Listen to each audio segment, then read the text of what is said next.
And so there I am, just a total jackass, being mad. I got this audition. I got to drive. Oh, God. Total, like, my character. Getting into character on the, yeah. And I walked into the audition, and before I could even open my mouth to say hello, Larry Charles, who is one of the producers and writers, he goes, "Oh my God, Tales from the Crypt." And he points me and goes, "This guy was in the craziest Tales from the Crypt." For the next 15 minutes, he tells the whole story of my Tales from the Crypt to Jerry, to Larry David, to all the guys in the room. He basically sold me before I ever opened my mouth. Nice. Our guest of honor, and I'm so thrilled, and this is going to be so much fun, the one and only Lee Arenberg, everybody. Yes. What's up? How's it going? Good. How are you guys today? Very better now. Better now. Yay. So you and I met a couple weeks ago in Orlando at Fanboy Expo, and I asked you to do the stream, and I am so honored that you said yes. Yeah, my privilege. It's my privilege to be here, you guys. Great to say hello to you two and to your audience. Happy to be here. Woo. Well, Lee, wanted to start by saying on Sunday, your team beat my team in overtime. The Raiders beat the Dolphins in a very magical overtime. You're shaking your head. Thoughts? That was a close game. That was too close for comfort. I mean, it had trap game written all over it for us, and but actually, at the end, it's just, we have the motto as Raider fan nation of just win, baby. And that's what we did. But if you have a good squad going forward, I got some faith in you, in the Fins. So fins up for all y'all out there. Fins up. I mean, like, it's so funny because, like, I follow sports-ish. I don't want to pretend and sit here and be like, I know sports. I don't. Yeah. But I know 77 Dolphins that was them. And that's what we need to get back to, right? Sports. Sports. That was a great squad. But for them still to be cracking champagne on the sidelines when the last team loses, it's one of the ultimate. It's one of my favorite times of the year when they'll always show the video of the guys that are still alive from that team drinking the champagne, being the last undefeated. So something special there in perfection. There's not that many things perfect in life, and they were able to do it. So they're proud of it. That is very true. Well, I feel like this is a good time to kind of transition into your new YouTube show. The Pirate is a Raider, which, first of all, great name, very catchy, adorable. Thanks. So I think I want to know what kind of made you decide to jump into the whole YouTube realm? So many people have been telling me to do it for so long, and I just was like, I'm sitting around these days a lot as the nature of the acting business and I was like, you know what? I want to kind of do something with my son. One of the great ways that we connect is through sports. It's always a safe place to go talk to my son, like start a conversation, like the Dodgers or whatever teams we're into. And I did the same. It was a way I could talk to my dad. I could talk to my grandma about that. And I think it brings people together. So that's kind of like where the idea started for me. And I'm just exploring it. I don't claim to be anything but a newbie into that world, but giving it a whirl. Awesome. So your son, is it in his blood? He's like, all right, I'm going to go with my dad. I'm a Raiders fan. Or did he ever dabble in other, sports? He's been actually pretty much lined up with what I like, but I think he has the choice I surely give him the opportunity to like whatever team he wants. The only thing I tell him about being a fan is stick with your team when they're down. So you can really don't switch.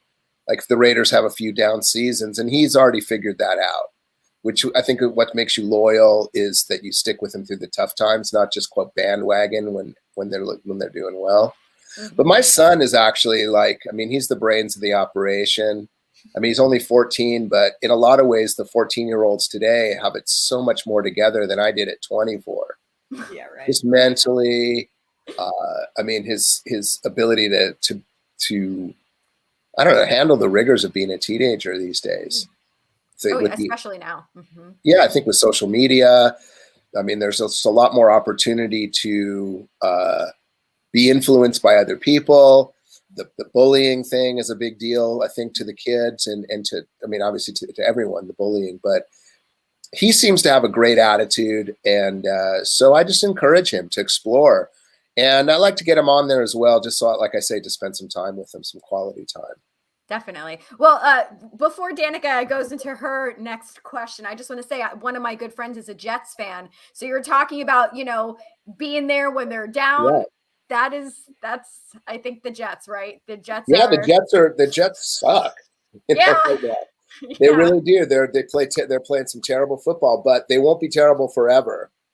And I got one of my good buddies is a big time Jets fan too. And that's just, I admire him for his loyalty, and he travels and goes to catch a ball game. And it's tough to be a fan of the Jets and spend that good money and watch them lose like the way they're losing. But that's the thing about, it's the same thing if you think about it, like going to a movie, being a fan of any franchise, and then you're invested in it, and then the next one comes out and maybe not as good as one of the other ones. And you still but you have all the T-shirts, you have all the action figures, you're kind of stuck with it. It's kind of like what happened with Star Wars, where it was a bit of uneven for those, you know.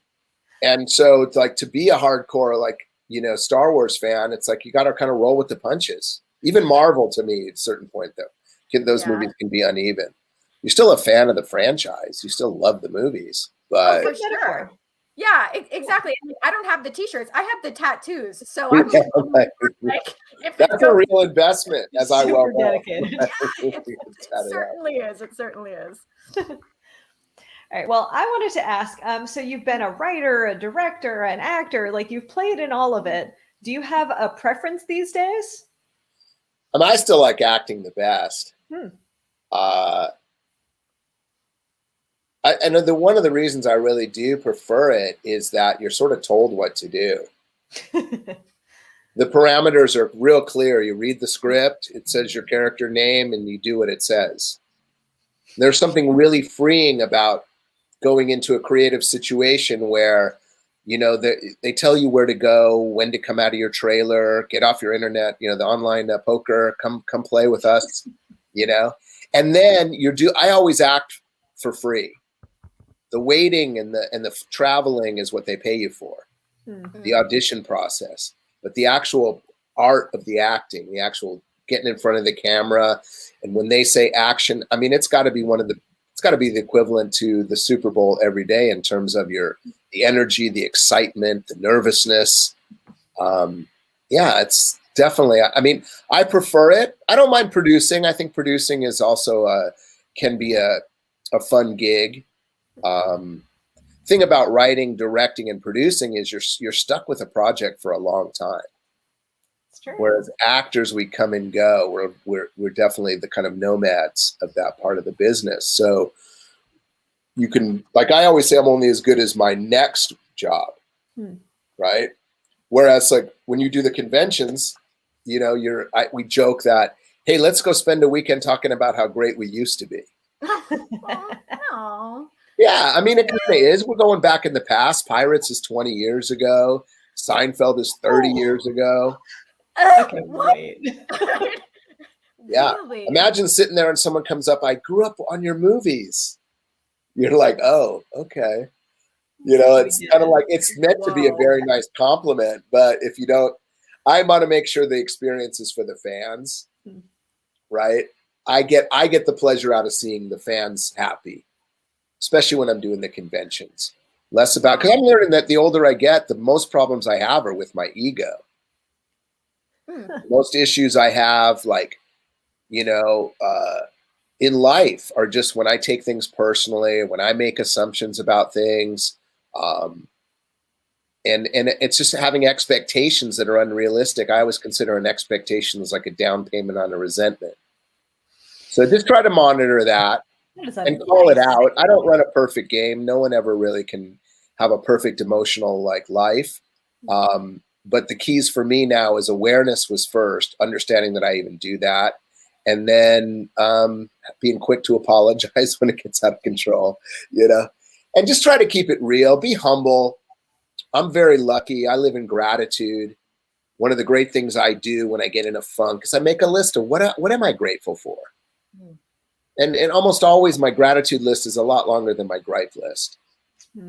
and it can recenter you, because the acting game is it's a horrible business. Horrible. It's tough. Yeah, it's tough. Yeah, because you got to, like, it's real tough, right? Because you're on top maybe just for a second, and then you're just trying to climb back up the mountain. A TV show's finishes, and you can spend 7 years like I did on Once, and then you're back to square one, auditioning again. And so it's hard to accept that the older you get, because I want it just as much as I did as when I was in my 20s. That's one of the keys to it. Stay passionate about it. Well, you still look exactly the same. Like, you haven't even aged a nanosecond. I shaved my beard this morning. I had an audition actually this morning. And I shaved. I was like, oh, I haven't seen this in such a long time. Yeah, you have such a baby face. Like, you seriously look like exactly the same. So I think that kind of adds on an extra 60, 70 years for you. So I mean, it does. Luckily guys age, a little more gracefully. I think when you start losing your hair and you're 20 years old, you're flipping out. But I'll be 60 next year, right? And the fact that I still look pretty much like I did. Yeah. Okay, well, that just blew my mind. I know. What's your secret? I don't know. I think just be crazy. Okay.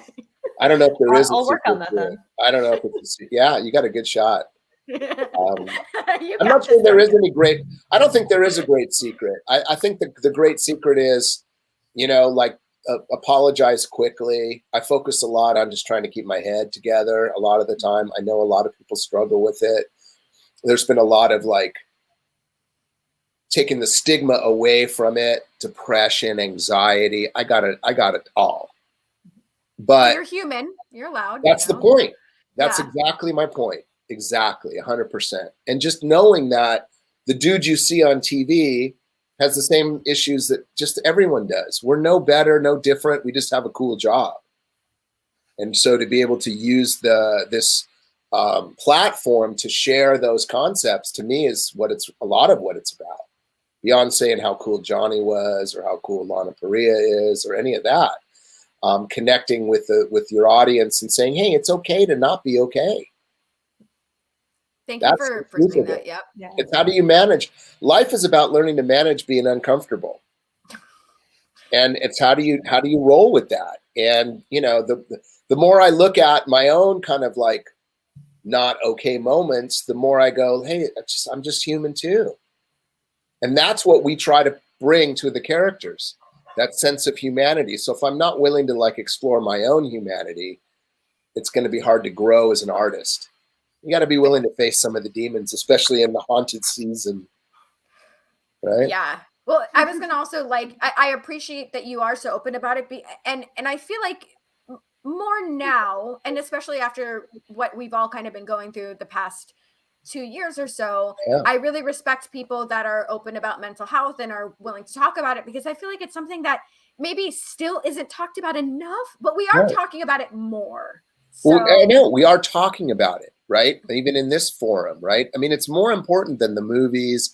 It's more important than any kind of fandom, where we all pull together on this planet as humans, And it's one of the challenging things about just the daily existence and pursuing your dreams and being able to harness your power to be successful.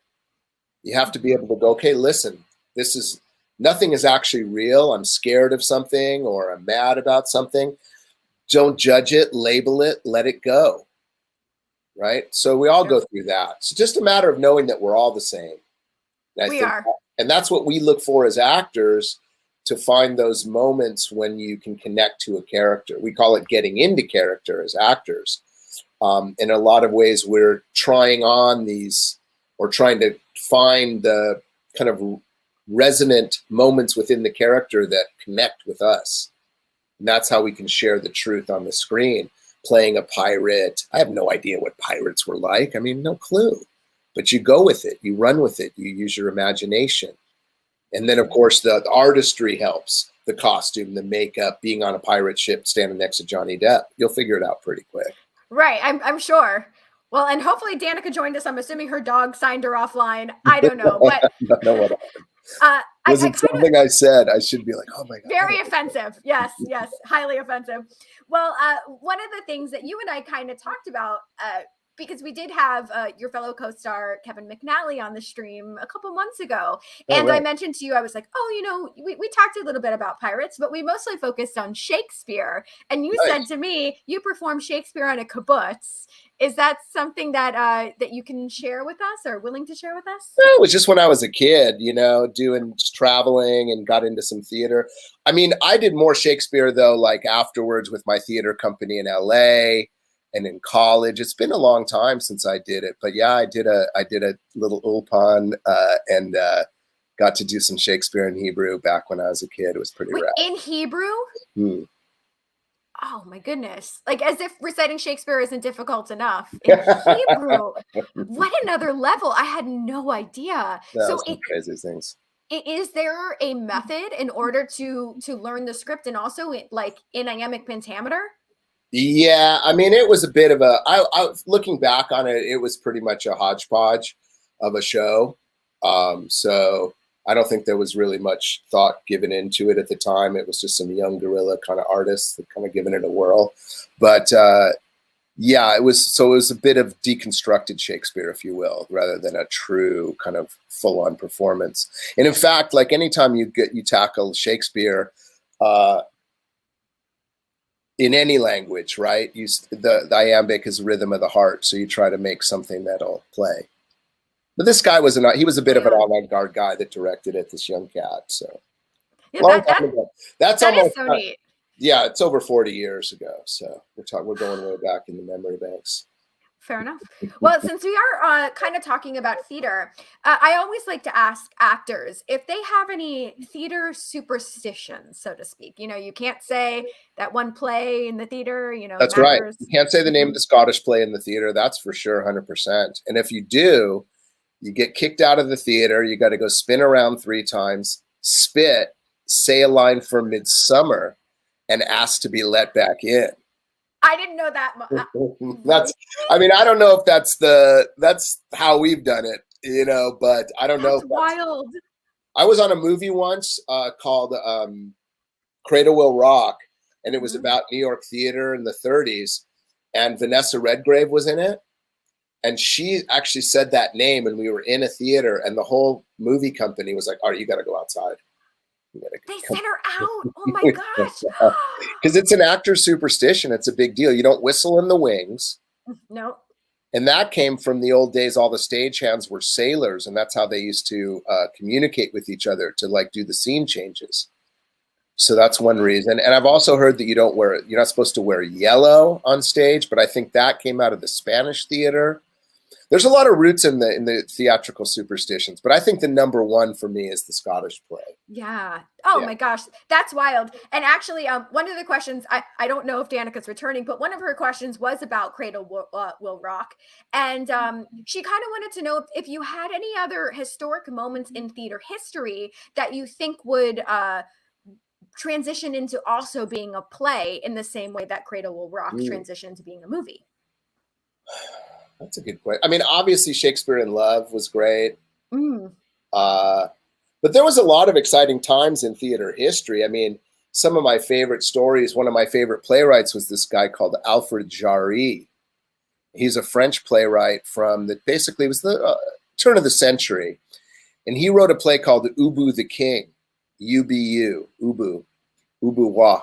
And it was, at the time, the French theater was like the Théâtre Français. It was a very formal affair to go to the theater.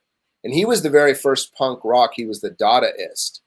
He lived between floors of an apartment building, had a pet lobster that he walked down the street.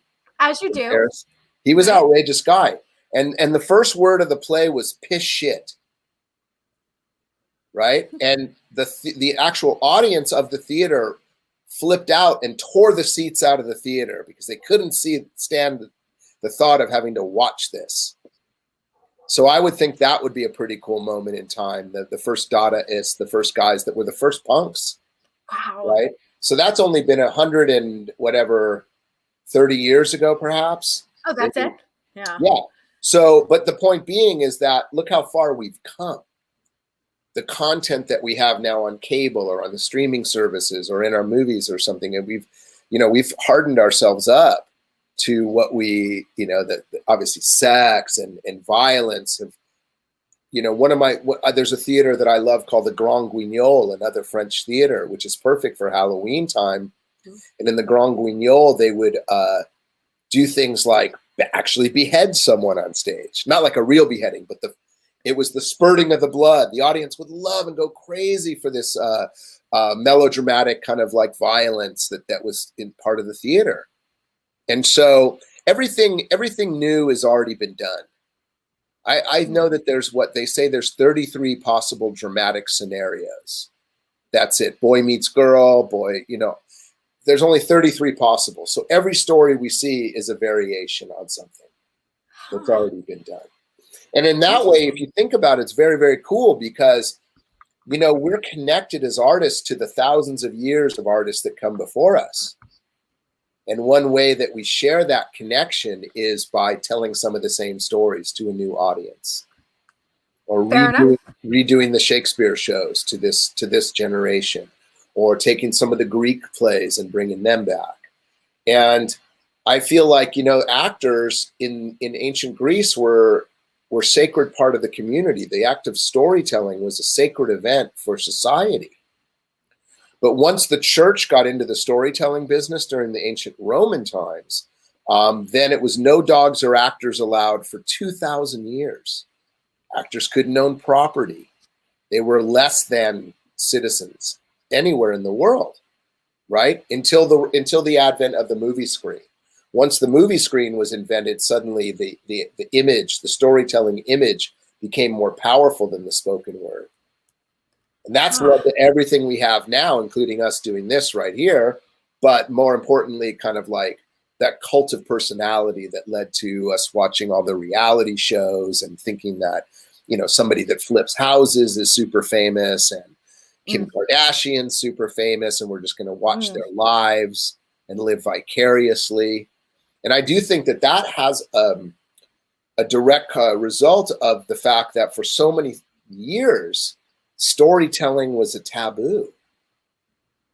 Now the storytellers, we actors, have so much more import in society in terms of, quote, being influencers, right?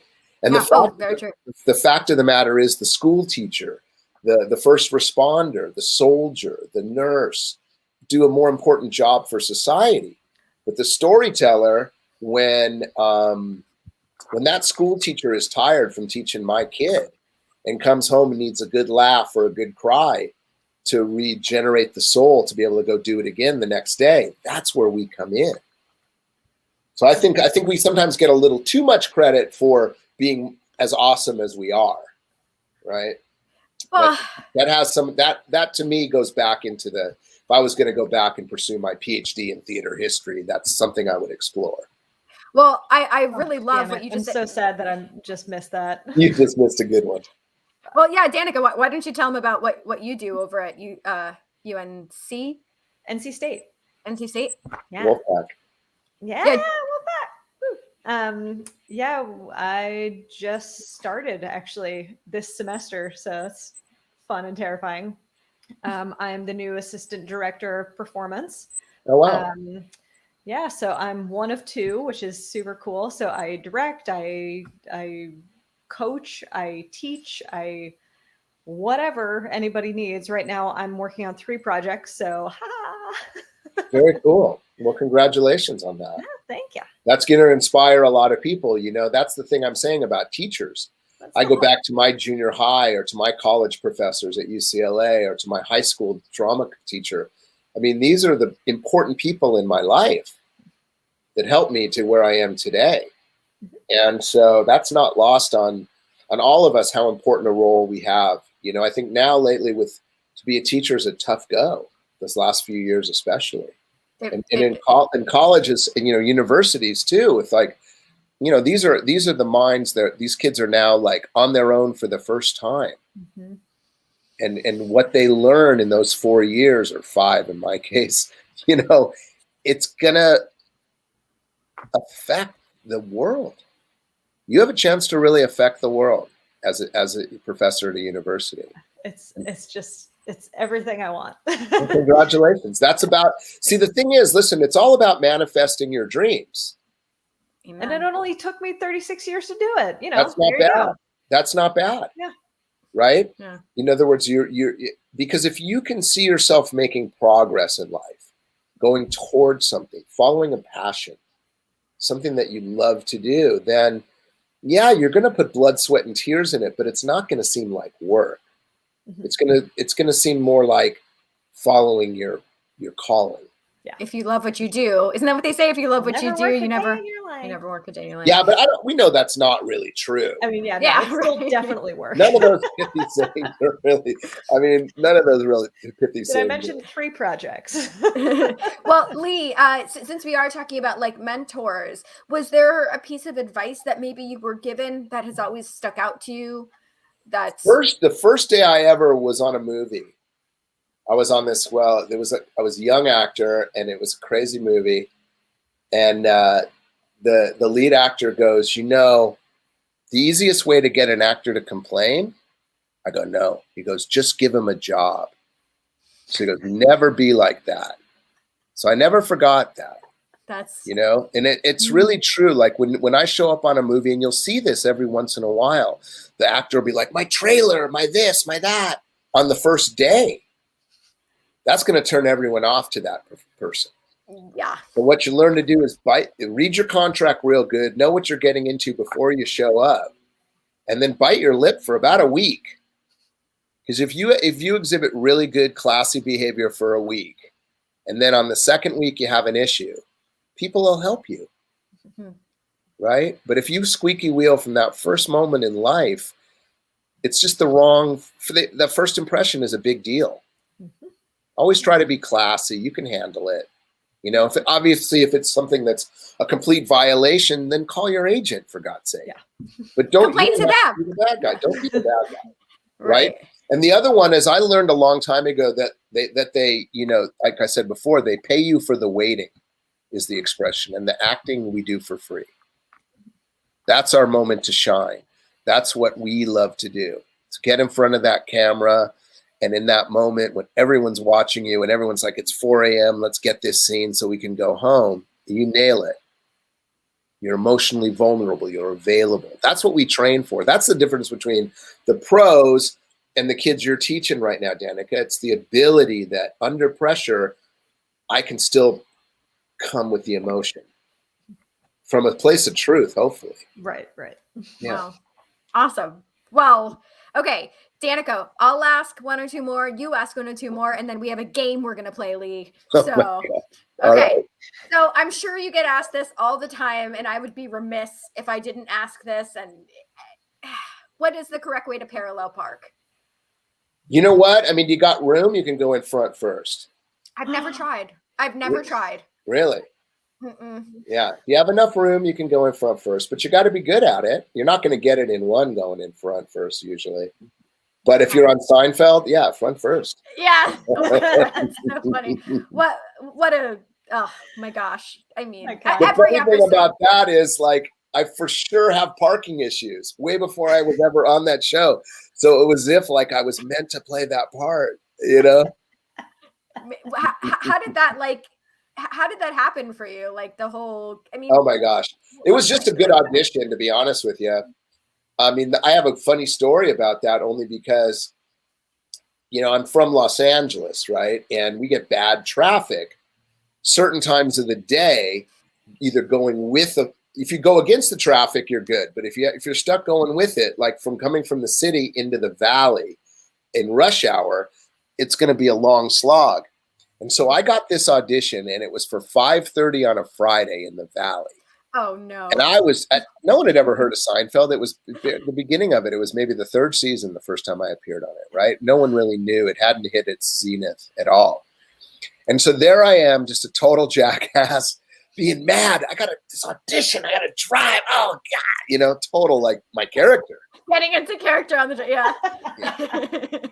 And I walked into the audition, and before I could even open my mouth to say hello, Larry Charles, who is one of the producers and writers, he goes, "Oh my God, Tales from the Crypt." And he points me and goes, "This guy was in the craziest Tales from the Crypt." For the next 15 minutes, he tells the whole story of my Tales from the Crypt to Jerry, to Larry David, to all the guys in the room. He basically sold me before I ever opened my mouth. Nice. It was amazing, right? I mean, the only place I could go from there was down. And but luckily I connect with Mike Moffat. My first thing was, "Hey, why'd you laugh?" You know, screaming, yelling, they were just cracking up. So that's a real valuable lesson that I did learn from that job, was just go for it. Just leave early. You know, sweating the small stuff is what trips me up half the time, right? Just getting caught up in the minutia, the Seinfeldness of daily life, driving into traffic. Oh my gosh, you know, we all do it. But what a great show. What a great opportunity. That the success of that show, to my mind, was that because they were generous with the comedy. Let the guest star be the funny guy if that's where the joke goes. A lot of sitcoms will save the funniest material for the star. The star's got to get the real big laugh. When really what made the show so brilliant is they weren't afraid to let Kenny Bania be the funny guy. Or, you know, wherever the Soup Nazi, they would let it go, the comedy go where it went. Find its space. And they were geniuses. Those guys, Jerry, Larry Day, all the guys that worked on that show were it's why the show's still funny. And it's still on every night. That's right. You know? I mean, and I feel like I see your episodes all the time. Like, just whenever I turn, I'm like, I know him. There he is. Teaching me how to parallel park. It's so funny. Baby needs some new shoes, you know. Thank God. I know, right? Yeah, thank God it's popular. Heck yeah. Danica, what you got? Well, I actually wanted to ask about, you know, your foray into the world of D&D, and of course, wanted to ask first, do you play D&D in real life? I did. I have. Oh yeah. I did. I have. So I can't say that I have a regular game going on. Okay. Oh yeah. Yet. We'll change that. Yeah. So the big question is, so what's your alignment in life? Are you chaotic good? Are you lawful evil? You know, where do you stand? It's a good question. I haven't really thought about where I stand. I definitely identify with being a dwarf, though. I do. It worked out. Okay. I do. I mean, it's funny how it follows you, right? Yeah. I mean, when I got D&D movie, there was, you know, people that were my buddy Marty on Pirates Later. He was like, "You got that part. I wanted that part." I'm like, "Dude, I'm a foot and a half funnier. I can't blame him." You know what I mean? So, you just never know. I mean, I think that I'm a bit of, I mean, I would love to think that I got a tiny bit of the mage in me. I like to conjure. Okay. Yeah. So, I mean, if I could design a character, he'd be a dwarf, because I like to play dwarfs because I like how they fight. They're dirty. I like it. But I like a little bit of the magic. Yeah. Definitely a line towards good, though, for sure. Oh, yeah? I mean, I do believe that. Absolutely. I try to be a decent citizen and a good person and be of service to others and try to put others first. Like I say, the biggest problems I ever get into is when my ego gets in the way, just in life and in general, you know? And that was the funny thing about, you know, the dwarf in D&D. At the end of the day, he joins he goes on the journey and gives of himself to the others. And that's how he's able to make peace with the elves and become friends with an elf. It's like, I mean, it was a bit of a misfire, but boy, did we have a great time. We were in Prague for 6 months. I mean, epic cast. Better. Yeah. Well, I love that movie personally because it takes me, whenever I watch any of the movies, even the ones that don't quite get the acclaim of others, it takes me back and I can remember those are the memories. You know, I'm not someone that goes to a concert and holds the phone up the whole time. Yeah. I might get a little clip just for my hit from people on social media. Yeah, I'm friends with Keith Richards. Look at my chair I'm sitting in or whatever. That's pretty neat. But at the end of the day, the memories are made up here. You know, the pictures I take with my eyes and my brain and you know, the people you meet and the experiences you have, you know. We're only on here for a short time in this world, in this body. So we got to always remember to try and just do our best and kind of go for it. You know. We're That's making very memories right now. This episode to be so profound. I gotta tell Well, you. it's very D&D. It's like, I'm gonna roll that crazy die and hope it hits good. So I got my 20-sided dice right there. Exactly. Oh, yeah. Like you get in the 20-sider, it's like the odds of you hitting anything you want to hit are pretty remote. Mm-hmm. So to roll a great roll, you're like, I got the mojo, baby. Yeah. And you have to manifest that. It's one of my good words for this year, and in trying to like negotiate through the tough times is like, go for it with some courage, because a lot of times it's hard. Even starting up doing the YouTube, doing what you guys do takes a lot of courage, putting yourself out there.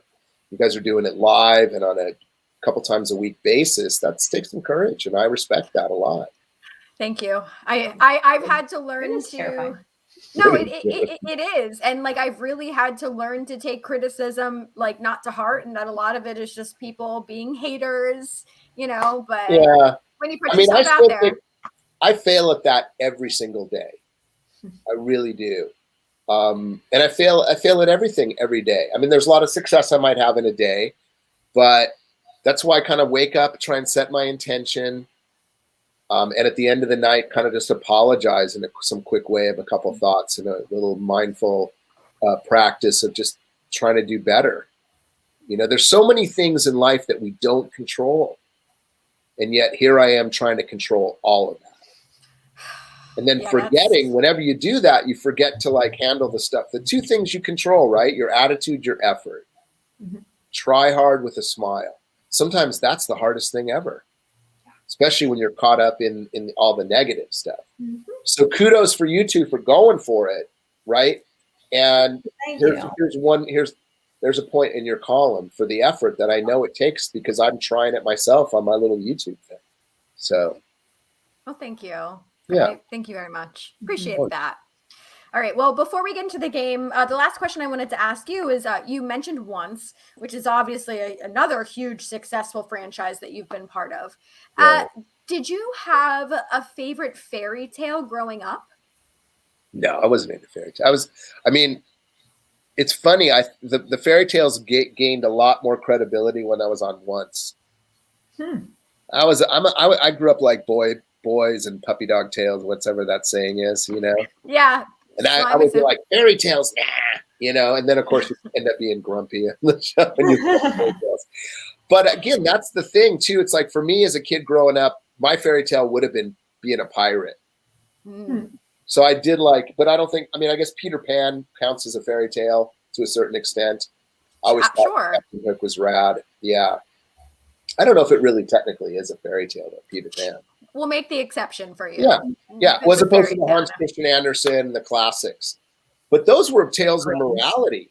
Those were pretty amazing. They didn't, if you think about what they had access to in terms of storytelling, maybe they see the traveling theater, but the average person never got to go to London or never go to the big city to see that the theater was pretty much controlled by the elite.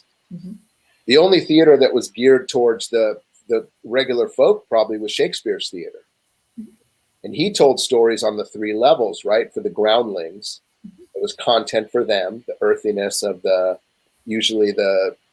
say in Midsummer, the mechanicals. That's right. And then there would be the kind of, I guess it would be called the patrician class or the middle class. And then there was the courtly stuff that went way over the head of the average audience that didn't have the education to know who the Greek gods were and really what was in it. So his challenge, Shakespeare's brilliance, was that he was the first kind of storyteller for all the audiences. Because he appealed to all levels of it. And I think that is ultimately what the best of our work in the movies and television connects with. It starts hitting on every level. With Once, I would hear so many stories about it brought the family together, mothers and daughters, right? And everyone watching together. And that kind of the way that we did when I was a kid with The Wonderful World of Disney on Sunday nights. And those stories are the ones that really resonate to me. When someone comes, or I see a dad bring his daughter to my table at a con because he's not a fan, but she's the fan. But the dad is getting the dad points by bringing the daughter to the convention. Way to go, Dad. Yeah, exactly. And so this is then my job is to really thank both of them because I get it being a dad, you know, and I get that responsibility. So the ultimate kind of art for me, and especially in the storytelling world, unites audiences, brings us together. Hallelujah. All right. I don't know if I answered your question though. You sure did. Yeah, absolutely did. All right, we have a game for you. This is a game of Would You Rather. There is no wrong answers here. And if you want to elaborate on why you pick something, that's fantastic. If not, that is fine too. So, Danica, do you want to read the first one? I'm scared. Sure. Don't be scared. No. You'll be great. Right. You'll be. All right. Would you rather dress like a pirate every day or talk like a pirate every day? I would rather talk like a pirate every day, because dressing like a pirate, I had to wear high heels that were super uncomfy. Okay, good choice. Good choice. All right, here's the next one. These are going to be tough, Lee. All right, this one is. Already text me. Would you rather see the Raiders go to the Super Bowl this season or be able to attend every Raiders game this season? I'd rather see him go to the Super Bowl. Okay. Yep. Okay. The reason I say that, it's like, I mean, I like going to the games, but the fans, the crowd, sometimes they get out of control. It can be too much for me. I mean, in fact, I just had this conversation the other day on the golf course with a buddy of mine about just going to the game, and there was just drunk people and fights, and it's like people just take it too seriously. And I can sit in my own house and enjoy it. And I would definitely go into the Super Bowl would bring me joy, and then I could crow about it online. So there you go. All right, Raiders in the Super Bowl. We're manifesting, right? Please. Well, 3-0. Last time we did it was 2002, 2003 Super Bowl when we were doing Pirates. Oh my goodness. So it's time. There you go. All right, it's time. All right, Danica. All right. Would you rather have Menishevitz with every meal or eat matzo with every meal? Definitely matzah, because Manischewitz sucks. Next one. What? That's my answer too. Manischewitz is like, oh my God. I'd rather have just plain grape juice or like some good wine. You know? I was like, I mean, at that point, you're just drinking like melted gummy bears. It's well, the great so thing about sweet. Pesach, the great thing about the Passover Seder, for those of you that have never attended, is drinking the whole glass is mandatory. It's instructed in our book. The Haggadah says now you drink the whole thing. You don't sip your wine, you pound it. Yeah, right. So you might as well have some good wine. Right, they're like page 5, finish your glass. Page 7, refill your glass. Wash your hands a little. You know, even if it's a reform Haggadah, you're still pounding that wine. Oh, I'm obsessed. I cannot get enough. It's a problem for me. Oh, so you love your Manischewitz. Oh my God. I'll remember that. If I could have a brand deal, hook me up with the Manischewitz guys, because I am obsessed. Yes. I think you could get it. I don't think they really have that many influencers out there peddling the Manischewitz. Shalom. Call me up. Let's go. I'm ready. Oh, I love it. All right. Here's the next one. Would you rather? I mean, also Manischewitz, because I think they're the ones that make the gluten-free matzah now. So the company survived for a long time. There was the old joke: how do you make Manischewitz wine? Kick him in the balls. I love it. I haven't heard that one. That's surprising. I haven't heard that before. Olivier. Okay. Would you rather live on a deserted island with Kevin McNally for 1 month or try to find parking in New York with Jason Alexander every day for a month? I like both these guys a lot. I love them both. I would hang with Jason because I don't get to do it enough. He's one of the coolest guys I've ever met. Kevin is too, by the way. We all know that. But I spent 5 years making movies with Kev, and I still see him a lot. But Jason just is he's an uber mensch. He's just a class guy. I would run into him after I did Seinfeld. He's the kind of guy that I'm walking my dog down the street and he's driving. He pulls over and goes, "Hey, I saw you walking your dog. How are you?" Or at an art opening, his wife is an artist and my wife too. And I would go to a couple shows and run into him in LA. And he'd be from across the room. It's 15 years later. So they're both beautiful people. I would be if we have a full bar, it's probably McNally on the island. But if we're boozeless, I'm going definitely with Jason. All right. Good answer. Good answer. There's no wrong answers here. All right. Next one. All right. Would you rather Ooh, be in a Julie Taymor Shakespeare production or go back in time to see an original show at the Globe. Always rather do it than watch it. So Julie Taymor for me all the way. Is there you have a favorite? Yeah. Of hers? In Shakespeare, I mean, I'm actually a fan of the histories. Oh, yeah. Yeah, I think Henry IV Part 1 is one of my favorite shows. I love Falstaff. I like Hotspur. There's so many great characters. We once did I did a lot of Shakespeare, like I said, in college. And one time we did Henry IV Part 1 on the Santa Monica Pier. Ooh. A bunch of my college friends.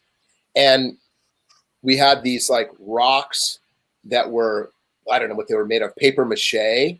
And the wind started blowing. The set started blowing away. It was hilarious. All of a sudden, from in the wings, we cut to the sword fights. We cut like an hour off the show.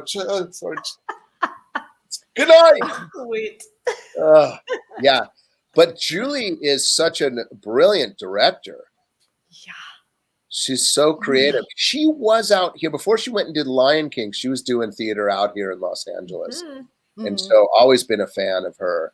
Right. Not to say I wouldn't want to go back and see an original show, but I don't know if I really want to be in Elizabethan England and hang out. Yeah, just, I mean, just poop everywhere.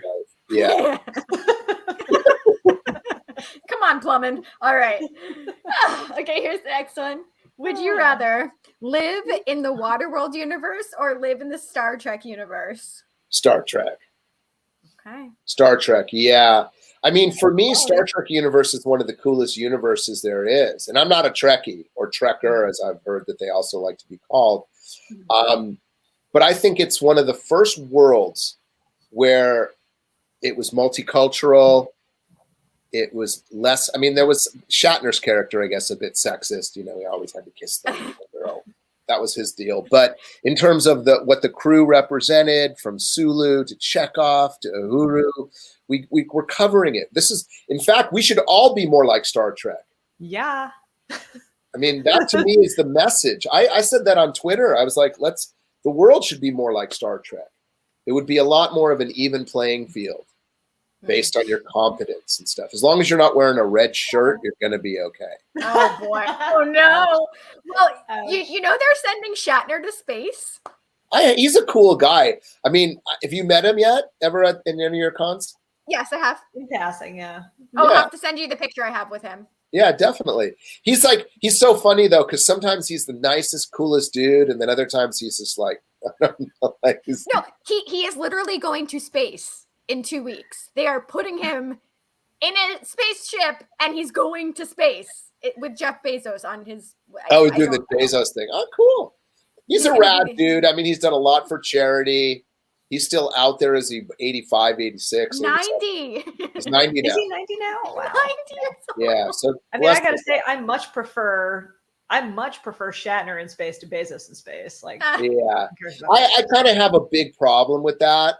Honestly, there's so many. I mean, it's $125,000 to go to space for like 15 minutes.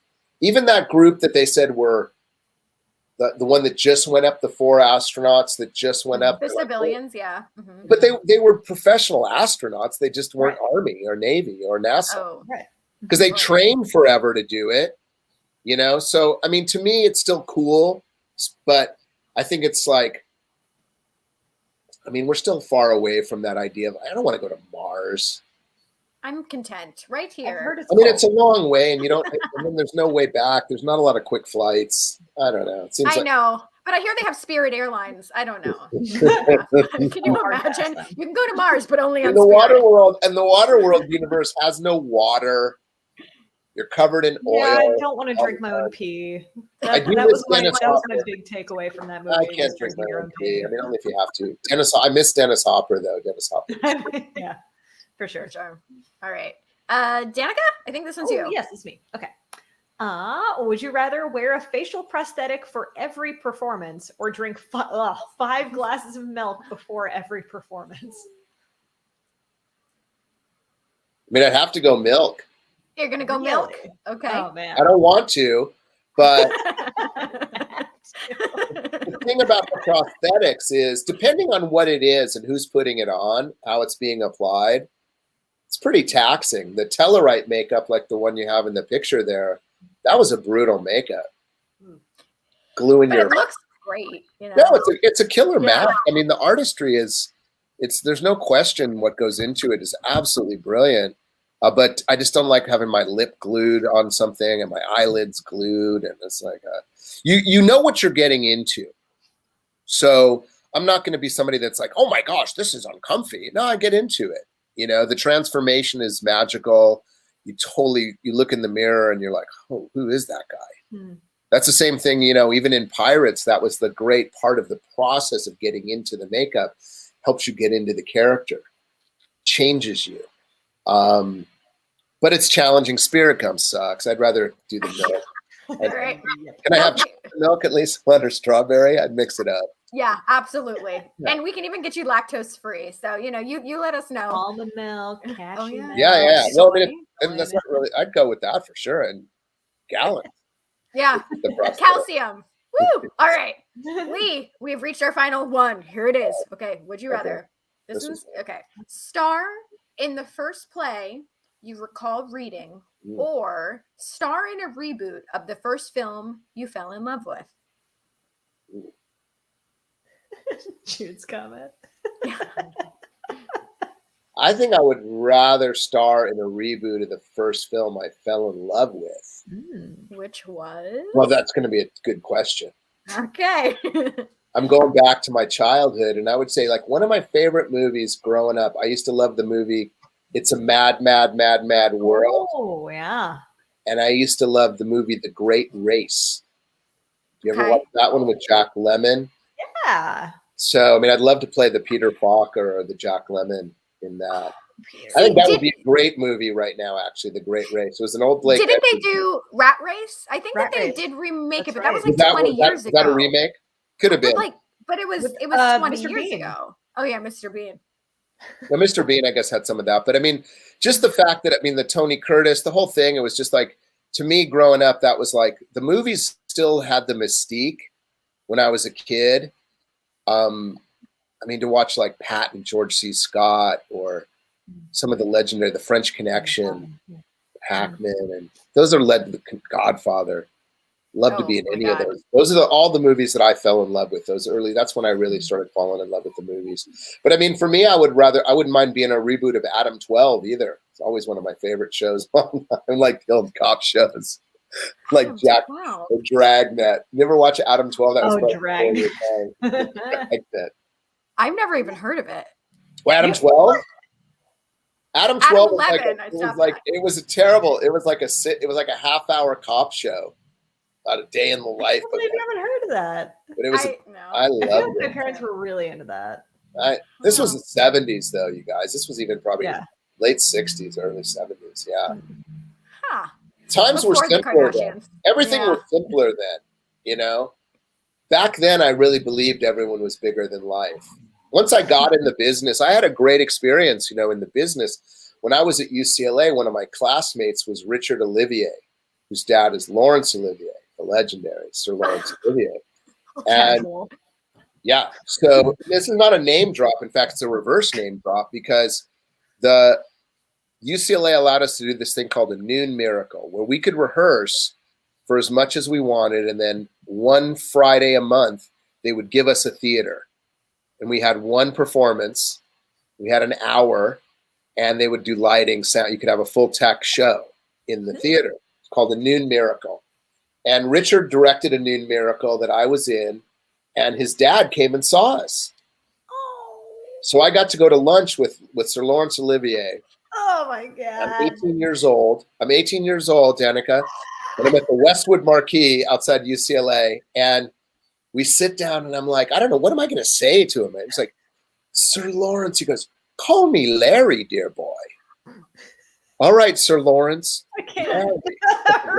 I can do it. But then the waitress comes over, right? Like, remember, I'm 18. She goes, what would you guys like to drink? And I was like, I'd love a gin and tonic. Figuring there's no way. I'm 3 years young. And then Larry Olivier goes, gin and tonic. What a marvelous way to start the afternoon. Oh my God. He demysticized this whole game for me. He was just like hanging. It was like hanging out with my cool uncle, right? And so from that day forward, I've always looked at my fellow professionals and the people I look up to as just regular folks that got a good break, that got a cool job. Right. And the ones, it's always the secret to dealing with like the super famous is treat them like the regular person. Yeah. That's all they want. You Kiri know? agrees. Yeah. The dog agrees. Well, I guess on Kiri's note, Lee, this has been such a joy. Thank you so much for spending this time with us. Of course, my pleasure. Well, I look forward to seeing you in person in a few weeks. Yeah, we're going to tear it up. It'll be a I'm really so fun excited. show. Yeah. Be good to get back out there. I miss being with the fans. I want everyone to stay safe, get vaxxed if you can. If you haven't, please do. It's good for you, in my humble opinion. But it'll allow the con world to flourish like it needs to. It'll allow us to get back to taking selfies with body contact, good photo ops. You know, a lot of the things that we miss, connecting, pressing the flesh, you know, it's needed. It's necessary.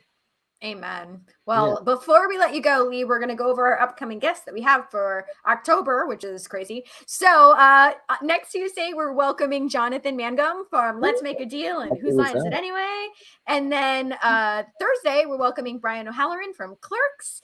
And then the following Thursday, we have some Power Rangers, Catherine Sutherland and Nikia Baris.